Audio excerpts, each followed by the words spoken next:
Esse é o Ancapso e nós vamos falar dos 100 dias do governo Lula que está fazendo hoje. E o governo Lula tentou colocar uma coisa como se fosse importante. Olha só, o Lula fez um monte de coisa nos 100 primeiros dias do governo dele.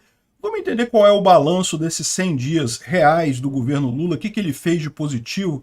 E, bom, vocês vão ver que a conclusão que a gente vai chegar é que ele cumpriu muito do que a gente esperava. A verdade é essa. O problema é que o que a gente esperava não eram coisas boas.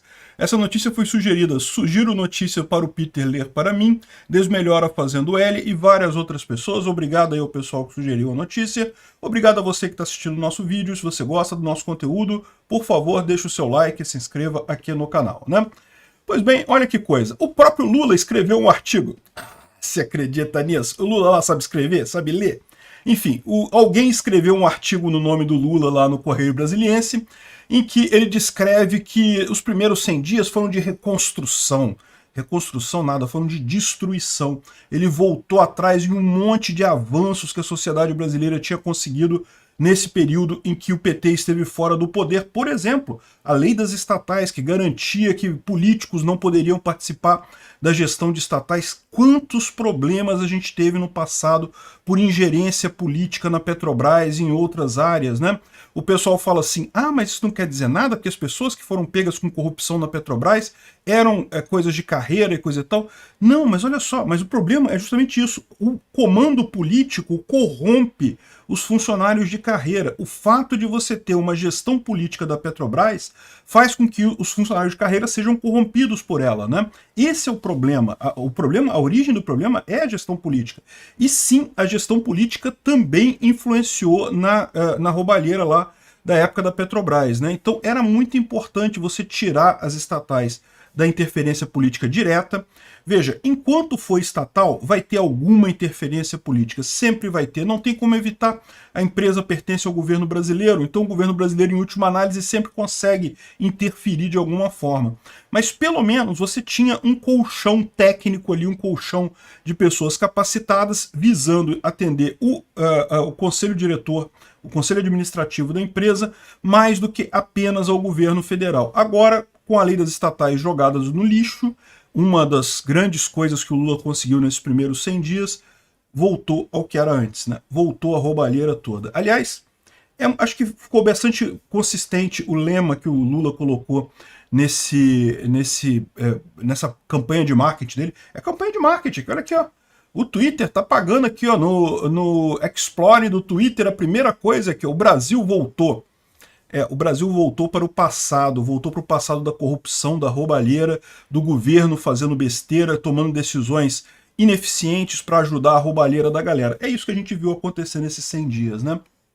Chega a ser curioso que mesmo aqui no G1 o pessoal tenta dar aquela passada de pano no governo e coisa e tal, porque diz que priorizou o inadiável, que não, que tinha que...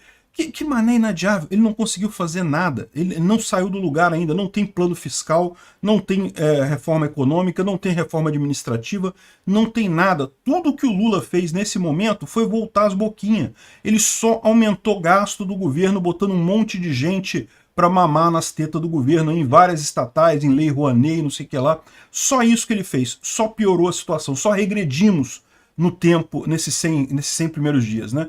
É isso mesmo que ele colocou, o Brasil voltou para trás, né? Enfim, tem algumas pessoas comemorando aqui no Twitter, eu acho muito engraçado o pessoal colocando isso aqui, né? IPVA para aeronaves e embarcações deve entrar na reforma tributária. Primeiro que a reforma tributária ainda tem que ver se o governo vai ter base para aprovar ela no Congresso, né? E depois o pessoal coloca isso como se fosse uma conquista do Lula em 100 dias. Não, peraí. Isso aqui não passou ainda não. Ele está querendo que vá botar IPVA de aeronave e embarcação na reforma tributária. E outra coisa que eu acho engraçada é isso. O pessoal olha para IPVA de aeronave e embarcação e logo imagina o cara ricão no iate dele. Estou andando no meu iate, coisa tal, tranquilo. Sem esquecer que pro ricão que tem iate, que para abastecer o tanque do iate dele vai ser uma fortuna de qualquer jeito, IPVA não faz nem diferença, ele não tá nem aí para isso. Sabe quem é que vai pegar? Para quem que vai ser difícil o pessoal do IPVA? É pescador. É o pessoal que tem carro, que tem barco, que faz transporte no Amazonas. É o pescador pobre, o pessoal que tem barquinho, que tem lanchinha. Esse pessoal que vai se fuder. E o pessoal comemora como não, se IPVA de barcos e aeronaves e embarcações é uma coisa positiva, um negócio legal, coisa e tal. Não, meu amigo. É mais roubalheira. todo imposto é roubo, né? E existe um motivo pelo qual o governo não cobra IPVA de barcos e aeronaves, que é simplesmente a dificuldade de fazer isso face ao valor que você arrecada. São muito poucas aeronaves e embarcações, no final das contas, o valor que ele arrecada com isso é mínimo. E lembra, isso daqui vai para o governo estadual, não é governo federal, né? Enfim, mais uma besteira que estão falando, que está cheio dessas coisas. Se você procurar a hashtag o Brasil voltou para trás, vai ter um monte de coisa aqui de gente falando, tá vendo? O cara imagina o iatão, né? Olha só que coisa, o iate, o cara do iate tem que pagar. É o que eu falo, cara, socialismo é a religião da inveja mesmo, né? É a ideologia da inveja. O cara tem inveja porque o sujeito tem um iate bacana, não, ele tem que pagar. Não vai ajudar em nada ele, não vai ajudar em nada.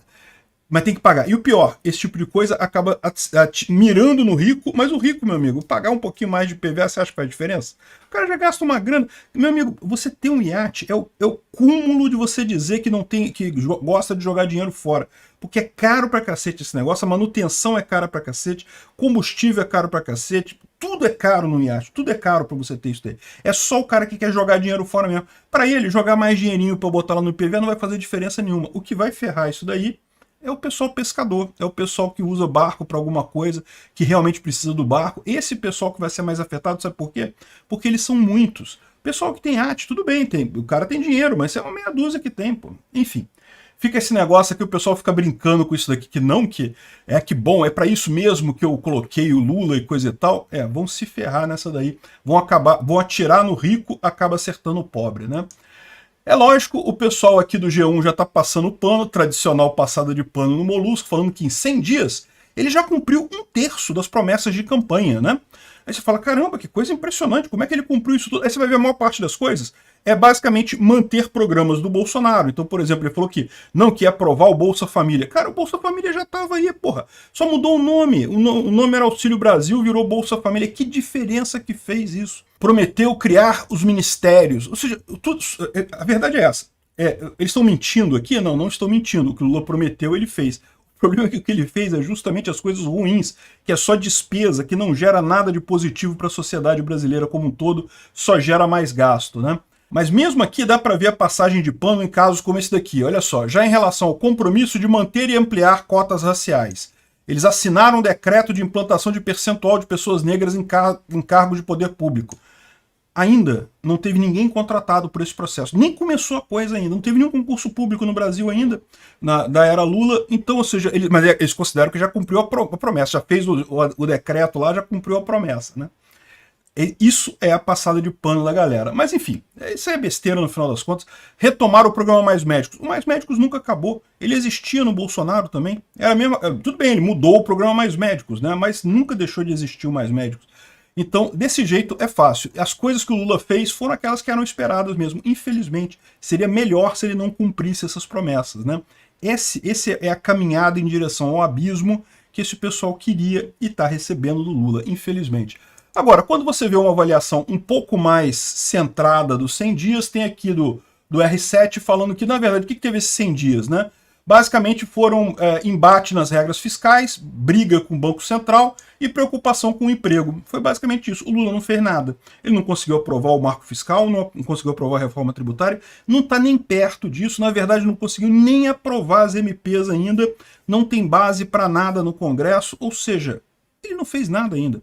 Tudo que tem é discussão, bateção de cabeça, briga e coisa e tal. E é aquilo que eu falei para vocês ontem com relação ao tal arcabouço fiscal do Haddad. O pessoal tá achando que não vai passar não, que o Congresso não tá gostando muito desse arcabouço, não tá muito de mentirinha no final das contas, né? E lembra, se não passar esse novo arcabouço, fica o teto de gastos, né?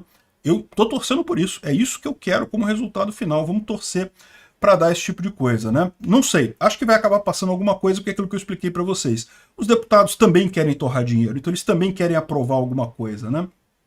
Enfim, ele fez um monte de coisa para criar despesa, aumentar despesa e coisa e tal, mas em termos de economia no Brasil só aumentou o número de desempregados, nada cresceu de verdade. Resolveram recriar um PAC novo, sendo que o PAC não funcionou nas 2 vezes anteriores, nada indica que vai funcionar agora. O PAC acaba virando um programa de aceleração da corrupção, porque ele ajuda só as empresas que estão ali mamando naquela teta ali do Estado. Enfim, briga do Executivo com o Banco Central, ou seja, no final das contas não fez diferença nenhuma, só piorou a situação econômica aqui, né? Bem, e tem também uma crítica um pouco mais forte, que eu subscrevo essa crítica do Rogério Marinho aqui, sobre a situação do Lula, em que ele fala que, na verdade, foram 100 dias de pesadelo, em que a gente regrediu muita coisa. Primeiro, que ele está com um governo extremamente fraco. Isso é preocupante, porque vai ficar esse impasse dele não conseguir fazer nada e coisa e tal, no final das contas, pode jogar a gente numa crise muito maior do que a gente esperava, né? Mas o pior é justamente as coisas que a gente sabia que ele ia acabar fazendo, né? Então ele falou que a lei das estatais, que tinha as melhores práticas de governança e coisa e tal, incluindo as práticas preconizadas na OCDE, foi jogada fora e agora tem uma carreta de companheiro lá na direção do BNDES, da Petrobras. Marco do saneamento já acabou também, já destruiu o marco do saneamento completamente. Fez a PEC do fura-teto, que criou uma bomba fiscal de mais de 145 bilhões, sob o pretexto falso de cumprir a promessa do Auxílio Brasil. Mas como eu falei, na verdade, o Auxílio Brasil precisava de 50 bilhões. Os 145 bilhões foi para torrar com outras coisas aí no final das contas, né?